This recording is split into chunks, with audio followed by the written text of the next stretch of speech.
So we're going to start from Ois Zayin, the second paragraph over here on the page. And the Rebbe over here in the Sikha is going to, a lot of times the Rebbe explains the great advantage of Yosef. That Yosef was able to go into Mitzrayim, and despite the fact he was in Egypt and involved in Egypt in the greatest way possible, he was the viceroy and he was involved in all types of things about Egypt. Still in all, he remained Yosef HaTzadik and he was unaffected by it. And the Avos and the Shvatim, on the other hand, had to be removed from the world. They were royetzoin. They had to go live in Goshen because they had to be shepherds because they couldn't handle the world. And many times it says the words that v'heim lo yikiru. How did the brothers not recognize Yosef? Because they could not recognize such a type of avodah of being involved in the world and still not being affected by it, etc. In this sikha, the Rebbe is going to take that concept that Yosef was involved in the world, and despite the fact that he was a big tzaddik, but for the ultimate in Torah study, one needs to be completely removed from the world. That's why the Rebbe is going to speak about at the end. Yeshiva Baruch must be completely not dealing with the world, and any type of engagement with the world can affect negatively their Torah study. Let's see it inside. Ala pasuk. It says that when Yaakov was preparing to go down to Egypt after he heard the good news that Yosef is still alive, so he sent Yehudah before him lahoiros. Lahoiros, the simple meaning is to show the way. To show the way how to go to Goshen. But it's a very strange expression. What was he showing the way? What was the purpose of his going there? It's a very unusual type of term. So Rashi brings from the Chazal, lahoiros is from the word hayra'ah. Hayra'ah is teaching, a house of learning. Omer Rashi b'shem ha-medrash, l'saken loy beis talmud shemisham teitzah hayra'ah, that he was setting up a place of learning, of Torah study. That's what he sent Yehudah forward to Mitzrayim, that before he goes over there, he should have a place of learning. Mekan roim anu, Shakasher Yehudi tzarech l'lechas l'medina chadash, when a Yid goes to a new country, tzarech l'chol l'reish liday goy l'fnei halichas l'sham. He has to ensure even before he goes over there, sheyeh ba'oisa medina mekayim shel Torah. It should be a place of Torah. Ki ha-Torah kol kiyumei v'chayev shel adam. We know it says ki heim chayenu va'orech yameinu, that the Torah is our life and they are the length of our days, and therefore before they travel to a certain place, they have to ensure that there's a place of Torah. And so too it happened when the Frierdiker Rebbe was sent into Golus, into Kastrama, for after he was imprisoned, and they changed his death sentence to exile. So he sent along a chassid to establish a cheder over there in that place because of this same type of idea. To a certain degree, the problem with why American Jewry have so many difficulties with Yiddishkeit is because people came, but they didn't establish a place of learning. They didn't establish a Jewish infrastructure. They came, and many of them who wanted to be religious did not organize themselves into saying, okay, we need to have a yeshiva, we need to have a place for the kids to learn. So here the Rebbe says, very simply, even before you go, you move to a place, first thing you need to do is you need to ensure there's a place that the kids could learn. A yeshiva where not only kids can learn and so on. Ela shetzarech lahavin, we need to understand l'shema, yitzarech Yaakov l'shloach shliach miyuchad es Yehudah l'mitzrayim l'saken shom k'im Torah. Hari oid lifnei zeh, haya Yosef sham, v'yachol haya eifo l'saken beis talmud aydei Yosef. Yosef was living over there in Mitzrayim quite a long time. Therefore, why does Yaakov have to send a special representative? Let's send Yehudah to Mitzrayim to establish a yeshiva. Yosef is already there. Let him establish it. And the truth that Rebbe is going to say is not only would he have had to ask Yosef to establish it. Yosef was involved in Torah study while he was in Egypt. But how do you know Yosef was there? No, we're talking about after he found out. This whole event took place after the tribes came back, after the brothers of Yosef came back and told Yaakov the good news that Yosef is in Egypt and he's a leader and so on. So before he was preparing, before Yaakov was going to go to Egypt personally, he sent Yehudah ahead of him to establish this yeshiva. So v'oid v'ikir al pi ma'im razal mimem shal v'seinu loy parshu yeshiva mehem chulu Avram chulu Yitzchak chulu Yaakov chulu, that it says over there that there was always houses of study that the Avos were involved in. Avram was a sage and sitting and studying. Yitzchak was a sage, and so on. Uminastam hoya kein gam etzel Yosef, and it is to be assumed that Yosef HaTzadik also had this, going in the ways of his parents and grandparents that also had houses of study wherever they went. So it's not that Yosef would have to establish something new. Surely he had already in Mitzrayim a setup of learning. ובפרט לפי פירוש רז"ל לפסוק כי בן זקונים אולי שיעקב מסר ליוסף כל מה שלמד. In the pasuk where it says that he's a son of his old age, so I think the Chazal, I believe, used the word zekunim from the word zakin, which is also sage, that Yaakov Avinu transmitted all of his Torah knowledge, he transmitted to Yosef. So therefore Yosef was not just a leader of Egypt, but he was a very learned person. And a very learned person, surely he kept up his Torah studies. And we see that he kept up his Torah studies from a different pasuk. V'chein al pasuk vayars ha'golos, that when Yaakov saw the wagons that Yosef sent, so then vatchi ruach Yaakov avim. So then Yaakov really was like calmed, and he really lived with it. What was so special that he saw wagons? He saw wagons that Yosef sent. What was so great about it? Yosef nasan siman leYaakov al hilchas egla arufa shalamed ima Yaakov. There's a play on the word agolo, which means wagon, and a similar word spelled with the same letters, egla, meaning a calf. There's a law about a calf that needs to be killed if they find a dead body between two cities and they cannot find who is the murderer. It's a whole process. And that was the halachas that Yaakov was studying with Yosef before he was taken away. And Yosef sent it to Yaakov many, many years later, the agolis, these wagons, to tell Yaakov, I'm still on the same page with you. I'm still studying these halachas. I'm still studying Torah. So therefore, Hanagose shel Yosef hoysem madrega koinailis sheYaakov Amar Alav Rav Oy Yosef b'ni Chai. It is so much. My son Yosef is alive the way Yaakov understands living. Gam lefi ruach hamenasa shel Yaakov Avinu ha Yosef b'chinas Chai. Ad hadavar hevi vatchi ruach Yaakov Avim. What does it mean that the ruach of Yaakov, the spirit of Yaakov, was re-energized, was revitalized? So the Chazal say, Shar Salav Shechina, that Shechina rested upon him. So in other words, his awareness of Yosef's life was not just living, physical living, material living. It was living the way a Jew has to live, which involves Torah study. So therefore, Yosef was with the program. So why did Yaakov Avinu have to send down Yehudah to go ahead and establish a yeshiva? Yosef would have been good enough with his Torah study and his Torah knowledge to be establishing a yeshiva. So the Rebbe answers, Ches Yehudah Hevdel bin Dargis Yosef will be Dargis Yaakov Vashvatim. Yaakov Avinu v'kach ama Avos Avram v'Yitzchak Vashvatim his nazar moilam hazeh. Like I mentioned before, all the forefathers and all the other Shvatim, all the other brothers except for Yosef, separated themselves from this world. They could not engage with the world because they felt that the world would impede their spirituality. It would stand in the way of their cleaving to Hashem. They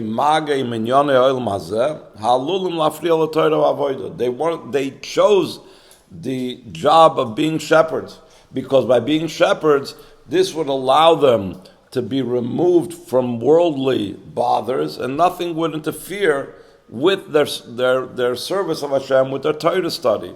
What does a shepherd do? They sit out in the field and make sure that the sheep graze. They don't have to, it's definitely not intellectually engaging. They don't have to invest their mind, and definitely there's a lot of time to be able to sit and contemplate upon Hashem and contemplate on Torah study. So this was all the way the Avos and the Shvatim operated. Yosef already from his youth, he wasn't a shepherd. When he was already sold as a servant in Egypt, for his master Potiphar, he was already busy with the business of Potiphar. When it says that Yosef came home to do work, Onkelos translates Lemivdik bekisvei chushbana. He was checking up on the accounts. He was the accountant. He was running the household. He was making sure that everything ran.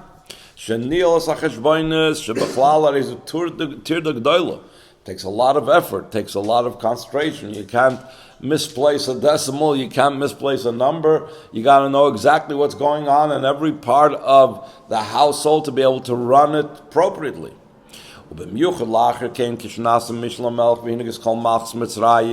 Especially afterwards, he became the viceroy. The entire nation was sustained by Yosef. That Yosef was the final say in everything that would run in Mitzrayim. He was the supervisor of everything. It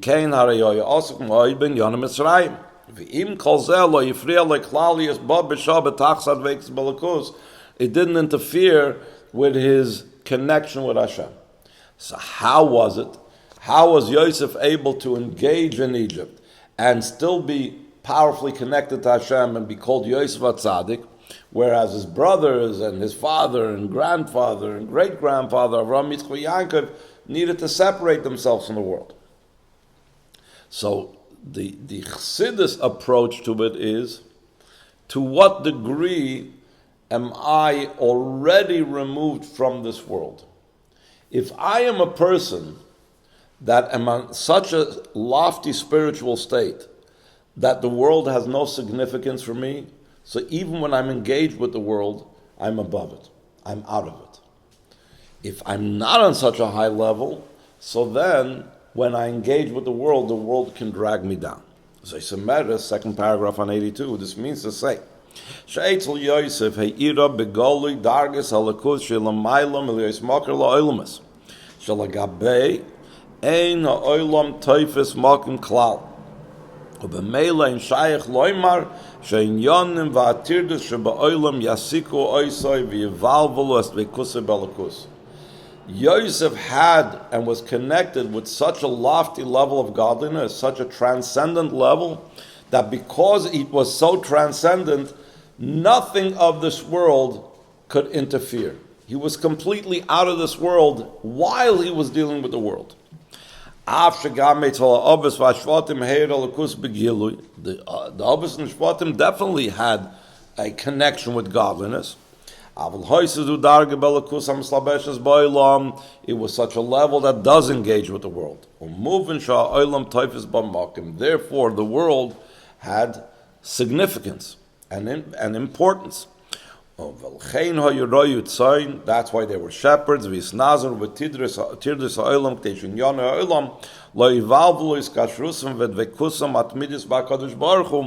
had to remove themselves from the world so it shouldn't interfere. Yosef,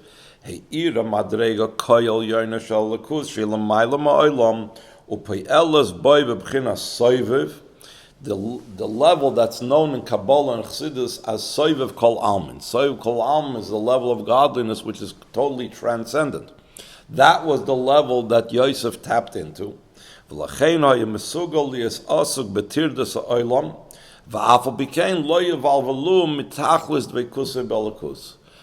in all, despite the fact that he was engaged with the preoccupations of the world, at the very same time, they didn't interfere with his connection with Hashem because it was such a transcendent level that nothing in this world could touch it and affect it.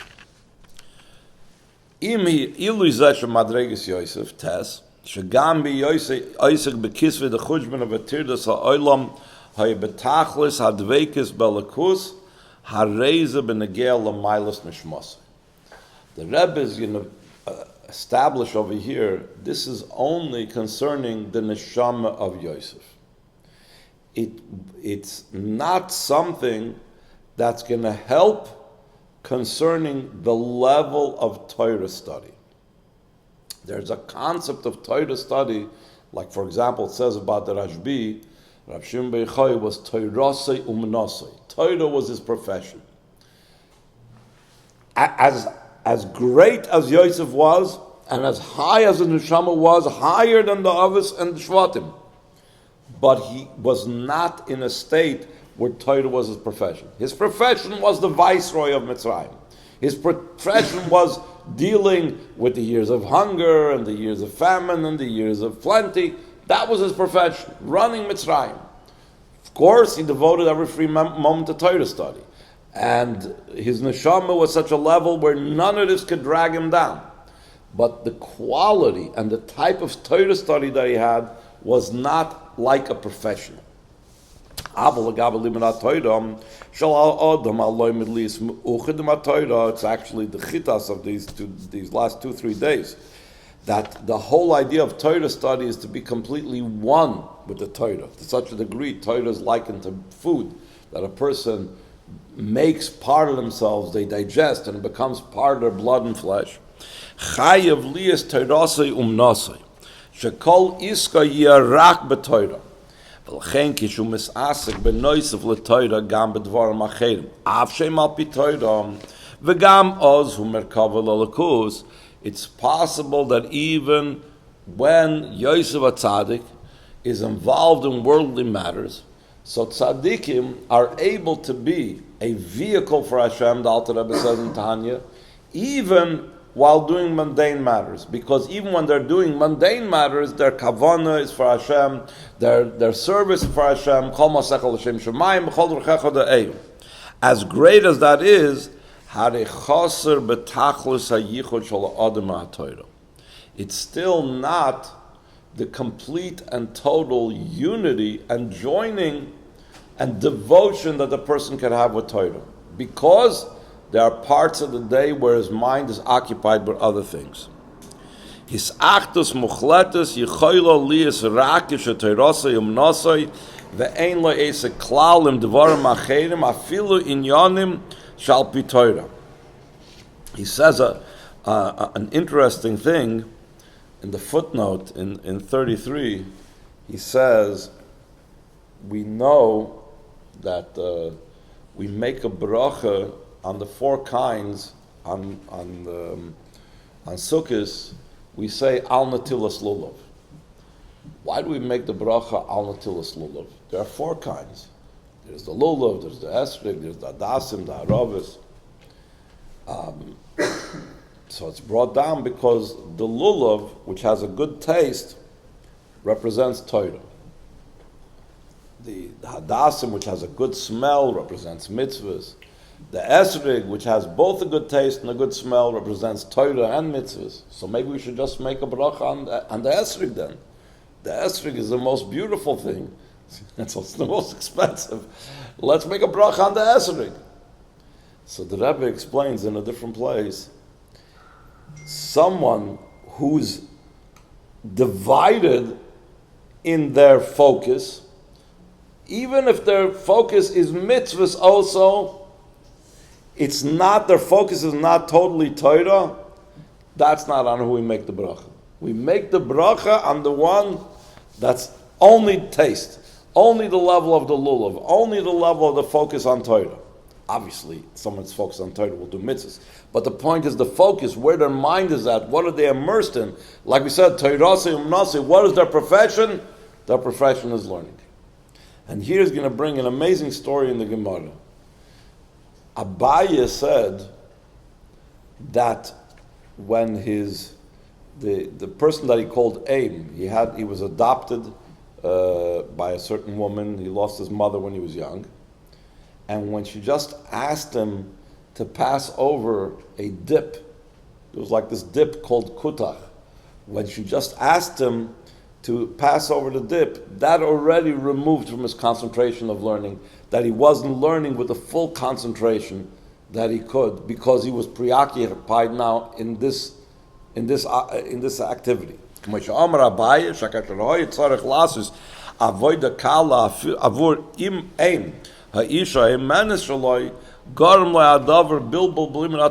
a small thing just passing over this dip, and still in all, it robbed him of his full concentration, his full immersion in Torah learning. You say the Mazil Mitzina B'Hilchos Talmud Torah Ladmar Azakim Umechalik Sham Bein Oifen Limud HaTorah Lifnei HaNisuyim V'chein Shnayim Shol Shnois Limudov La'achar Nisuyim B'terem Yoilid Bonim Harbe Sheyachol Az Lilmud Torah L'Loitir B'Srabes. That's the Alter Rebbe says in Shulchan Aruch, when he speaks about Hilchos Talmud Torah, that before marriage and for the first 2-3 years after marriage, before he has a lot of kids, so then his Torah study is of one caliber. When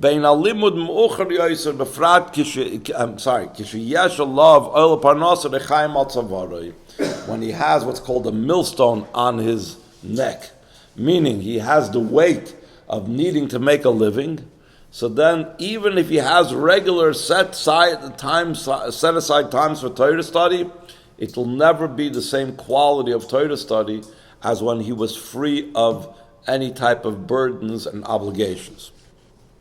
There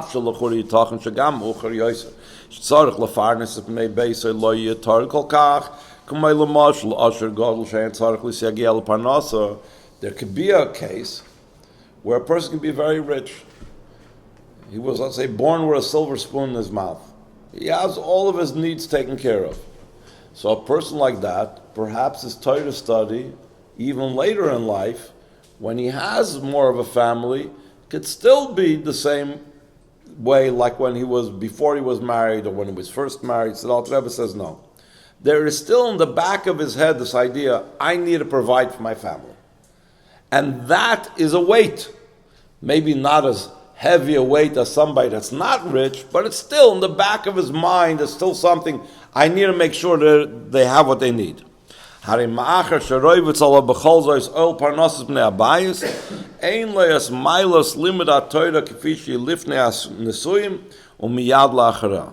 is what the Alter Rebbe says in Shulchan Aruch. Now another example of this is that there were certain people that Hashem did not want them to have this preoccupation with the world, and because He wanted them to devote themselves to Torah. Who is that? Shevet Levi. Shevet Levi, even though all the Shvatim, all the 12 tribes had a portion to them, a part of Eretz Yisrael, Shevet Levi does not have. Why? Because he was supposed to be completely, totally dedicated to Hashem and teaching Torah to the people. V'zeu gam hatam shel Levim shekol avidasam ha'yisrael beis hamikdash u'lamid Torah, like the Rambam explains, lo hayol lehem chelik v'nachla b'Eretz Yisrael, they had no portion in the land. Shekein ilu haya aleim lisasik min dvarim stadim shel nachla be'ezayim shel hu. If they had some type of obligation, they had land. So again, in the back of their mind is, what's going on with my property? What's going on with the crops? What's happening with the agriculture? So Hashem said, you can have a problem. Levi. So the Levium, by them, by the Levium, That's it. No land rights to the Levium in Eretz Yisrael. We're talking about the tribal divisions. They could have properties, but was specially assigned tribal divisions. These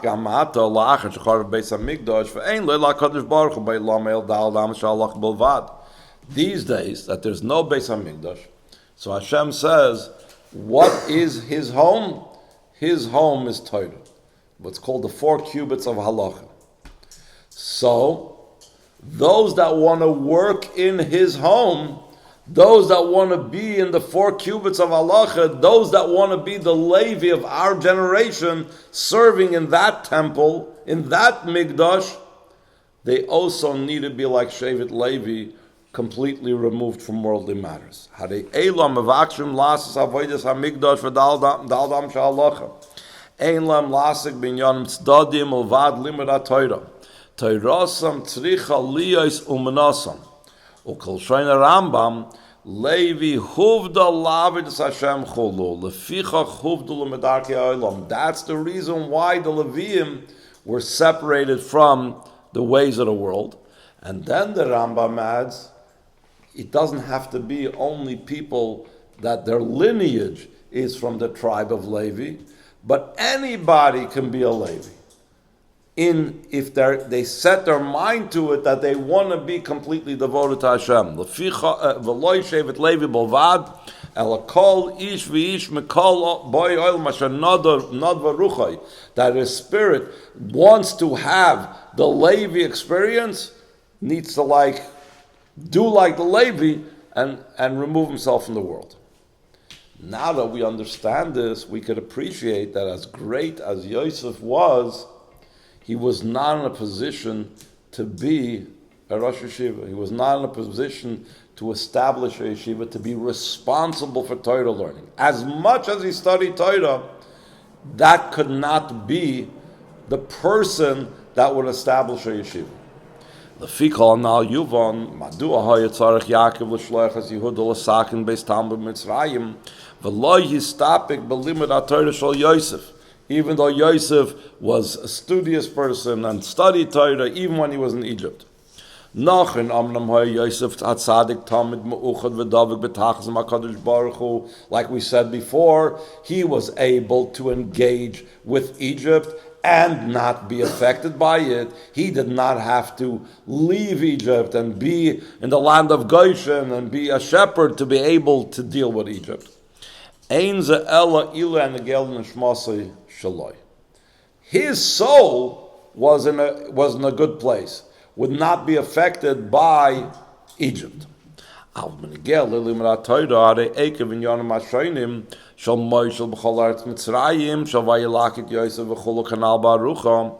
Because of all of the matters that he was involved in.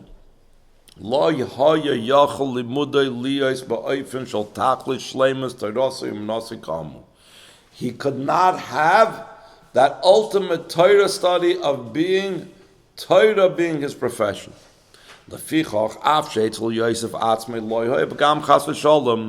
Yosef was not in any way defective or blemished by this.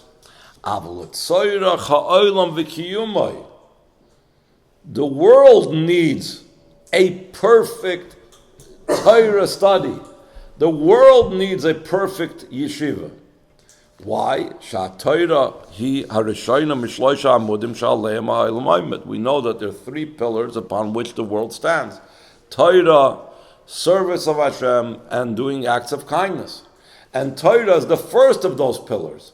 So to ensure that we have that first pillar the way it's supposed to be, Shalach Yaakov es Yehudah shayarayat soin parish ma'olam lahakim b'Mitzrayim yeshiva beis Talmud.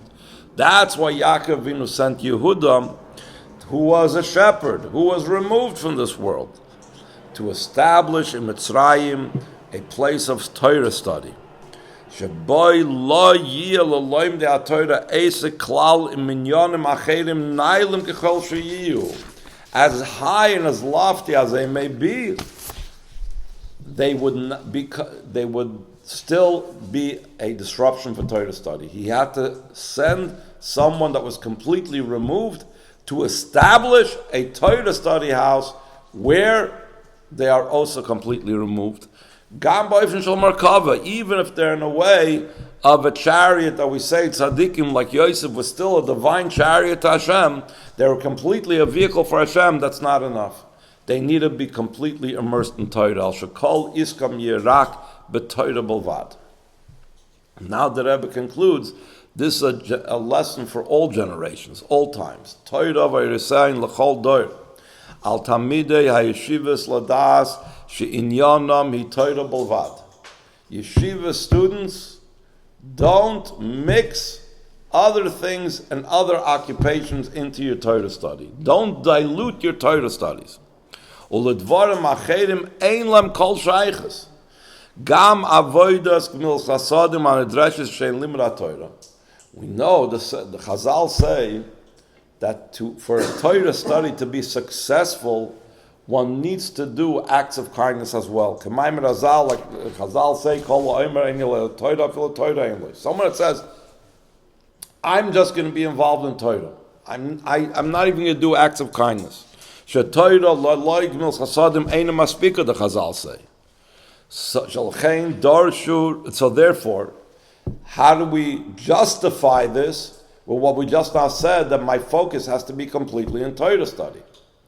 So the Rebbe is going to explain that the Gemilus Chasadim that's demanded of Yeshiva students is Gemilus Chasadim, acts of kindness, within the realm of Torah study. In other words, a Yeshiva Bacher is not meant to go out and collect money for Achnosas Kala, or to sponsor, save the refugees in Gaza. That's a very holy thing, but it's not the job for the Yeshiva Bacher. What type of Gemilus Chasadim should the Yeshiva Bacher do? So he says, "Sholchein dar sherabeseinu shegam talmidei yeshivas yasku ba'afotzas mayonis achsidus befrat ba'afotzas hayadus bechlal." What is their Gemilus Chasadim? They should be involved in spreading chassidus, and they should be involved in spreading Yiddishkeit. See, to go amongst the soldiers and to give them things about Torah mitzvahs. Yes, that's part of Torah study. That's part of teaching others Torah. Tzricha avoida zu shel Gemilus Chasadim liyes ba'ofen kazeh shelo yinatik oisam misachdusim ha'Torah. It should be part and parcel of their connection with Torah study, not something that means now I'm putting my Torah study aside and I'm doing now Gemilus Chasadim. Ela adrabah, kedei sheTorasam tiyeh kediboi, so they have to be involved in spreading Torah to others as well. V'idei limud ha'Torah ba'ofen zeh yesh v'yeh kiyum la'olam. When a person is so engaged in Torah study, so immersed in Torah study, so then this is what brings the world into existence. So it's interesting because a lot of places we see the Rebbe encouraging that once you've left Yeshiva and once you're married, you've gone through kollel, so then don't lock yourself up. Go out and help another Yid. Go out and spread Yiddishkeit. Open up Chabad houses, etc., etc. But while you're in Yeshiva, you have to be completely immersed, and your Gemilus Chasadim should also be in matters of Torah study as well.